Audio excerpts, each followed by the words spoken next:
Hello everybody, we are live. I hope you're doing so well. I will go ahead and get started. My name is Ashley Perl. I am a somatic coach and a breathwork teacher, and I am so excited because tonight we are going to talk about how to successfully navigate the holidays as a highly sensitive person. And for everyone joining, welcome. Or if you're watching the replay, you can let me know if you identify as someone who is empathic, as highly sensitive. And today we're going to really explore how to move through the holidays in a way that feels really, really good.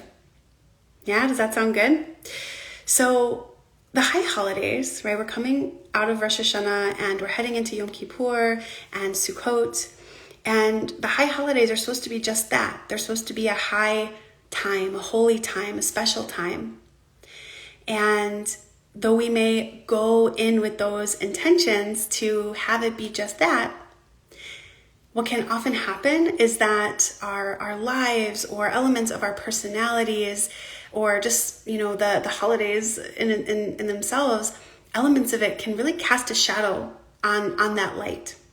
So maybe take a second here and just explore, the most recent holiday, maybe think back the last few years and ask yourself, was there anything that happened during those times that pulled you away from really feeling grounded in the holiness of the holiday?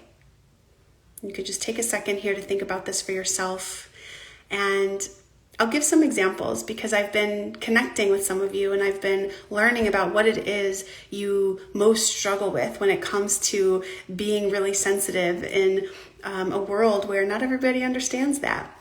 And at a time that can be a little bit, overwhelming and chaotic when really that's not the intention. So here are some examples or ideas just to kind of get your thoughts going.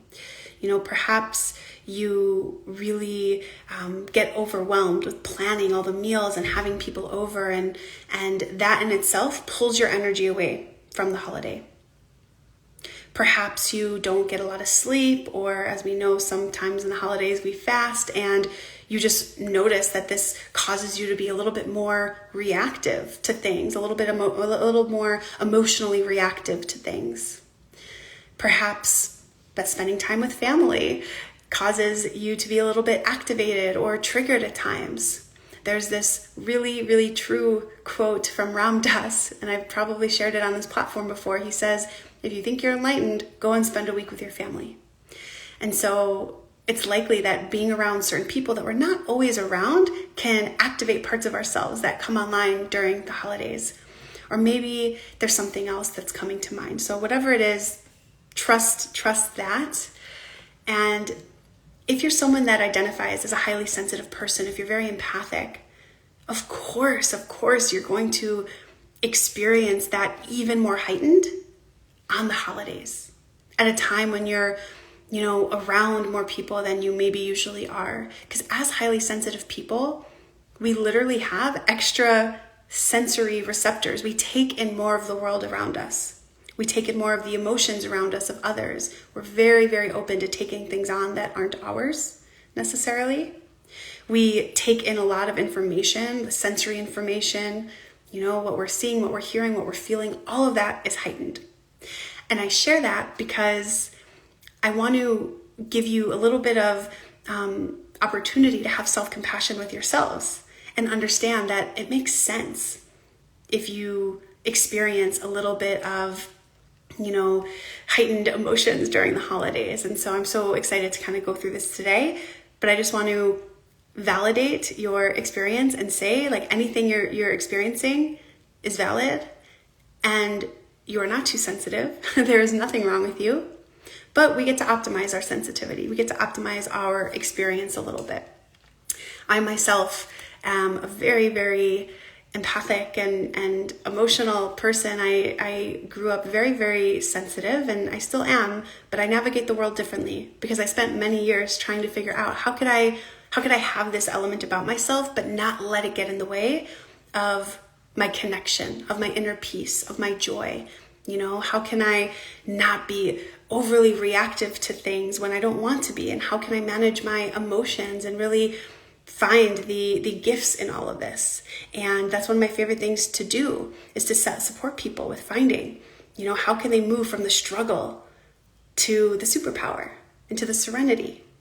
Because being sensitive is truly a gift. And I can talk a ton about that, but for tonight, I want to stay on track and give you tangible tools and tips that you can use, yes, going into the holidays, of course, but also just for life in and of itself. So this isn't just for the holidays. These are tools that you can use every single day, okay?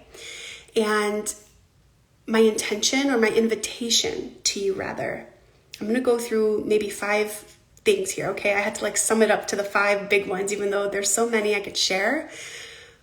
I invite you to take one, at least one, but definitely one, away from tonight that you are going to implement, that you're going to put into practice, okay? So you might want a pen and paper, because these are good, you guys. Yeah? And thank you so much for those of you that are sharing here. I see that, yeah, it can be very hurtful when people just call out, oh, you're being too sensitive, And I'll speak to that a little bit, of how we can kind of navigate that. But ultimately, not the whole world doesn't always understand what it means to be sensitive, what it means to feel so deeply, what it means to, have your whole day ruined because you just felt something so deeply, or maybe you got in an argument, and to the other person, it's like, oh, we had an argument, okay, move on with my day. But to someone that's sensitive, it's like that could throw you off for a whole week or even longer. So I see you. I see you. Okay, number 1. Before we can get into action stuff, first and foremost, we have to really set an intention, okay? When you're thinking about why you're even tuning in today, why you want to learn tools to navigate the holidays and really your life more successfully as a sensitive person, why do you care? Do you desire to be more calm? Do you want to feel more connected to yourself, to Hashem, to your family, your children, your spouse? What really is it? And get clear on that first, okay? Get clear on that intention. And once you get clear on the intention, I'm going to invite you to take it a step further. Why do you care about that intention? So you have your intention, and then you have your why. What would being more calm do? What would being less reactive do? And that's going to help you get deeper into your why. And the reason why having a why is so important is because this stuff isn't always, easy, simple. It can be simple, but it might be new for some of you. Some of the things we're going to go into today, it might activate in a good way. But remembering that there's a reason why you're doing it is going to help push it forward for you, okay? So set your intention and commit to what your why is. You might have a few, beautiful. And I'd even invite you to put it somewhere where you can see it. Maybe put it on a little Post-it note by your bedside table or your toothbrush, somewhere where you'll know you'll see it. And be sure to really feel into it as you're, heading into your day, as you're heading to shul, as you're heading to your family dinner, as you're about to have guests over, whatever it is, okay? And that was number 1, okay? Your why and your intention. Number 2, we get to prep the system. We get to prep yourself and your body ahead of time. Preparing to set yourself up for success is the way to do it, and I'm going to tell you why. So you could take some time now or after you can pause this, whatever you want to do later, and think about, what are the patterns that you see? Where are the key places where you notice you're being pulled away from the holiness of the holiday, or when you're being pulled away from your experience in life? Is it when you're really anxious? Is it when you're having a lot of people over? Is it that you feel, lonely? Maybe you're away from your family. Is it that one person that you see that just really gets under your skin? What is it? And as you start to notice these patterns, you'll be able to almost create a game plan ahead of time and help your system prepare ahead of time so that you're not caught off guard. Okay, by now you should kind of have an idea of like what the main things are, and I'd actually be really curious as to what they are. I know I polled some of you earlier when I was creating this, and get curious around, how can you best help yourself moving forward? How can you best help yourself moving forward? And this leads into our step number 3, which is all around how you essentially can create boundaries to support yourself in your intentions. And I know that word is thrown around so much, but it's because it is so important. And it can look and feel very different for everybody. So I'm going to give some examples again. But think about, what do you need to put in place in order to protect your inner peace, in order to protect your energy, in order to protect you being able to have a really like spiritual, meaningful, connected holiday, whatever is important to you? What do you need to put in place to protect that? Okay? So number 3 is our boundaries that we put in place to protect that. And for some of you, even hearing that word boundary, you're like already activated. You're like, oh my gosh, what are people going to think of me? I'm afraid I'm going to upset others, and all these things that come online. They're very natural, and it's actually part of the whole process. It's all connected. Okay? That discomfort that comes with setting boundaries, we can work with that. But it's through that we're going to help you have more of a connected experience. Okay? So based on what I learned from speaking with some of you about what the biggest struggles are during the holidays, here's what I've learned. So I'm going to give some examples. For some of you, hosting meals can be really, really beautiful, but it also can be really overwhelming. There's a lot of, cooking, there's a lot of planning, there's a lot of thinking, there's deciding who's going to come. There's, of course, the financial obligation of it all. And so it can create a lot of, stress, understandably so. So what's a potential, boundary you can set with yourself, or a limit you can set to make this easier for yourself moving forward? Maybe you don't have every meal at your house. Maybe you go somewhere else and make it easier on yourself. Or maybe you take one meal off and just go to rest or something like this. Just like think about what's possible for you. Everybody's different, but think about what's possible for you. And if that's not possible for you, can you create some breaks throughout your day? Can you really take a long walk home and just connect to the ground and to nature and to your breath? Sometimes just being with so many people nonstop is overwhelming in and of itself. So is there a way for you to even take 5-10 minutes in the bathroom just to have a little bit of quiet? I know it's not easy for everybody, but I'm just giving examples, okay? So think about what would be possible? What can make things easier for you? For some of you, I learned that it's certain conversations that happen at these meals, or maybe when you're walking, when you're seeing people you don't see very often, and they're conversations that are hard for you. So maybe it's a conversation about, dieting, or a conversation about politics. And guess what?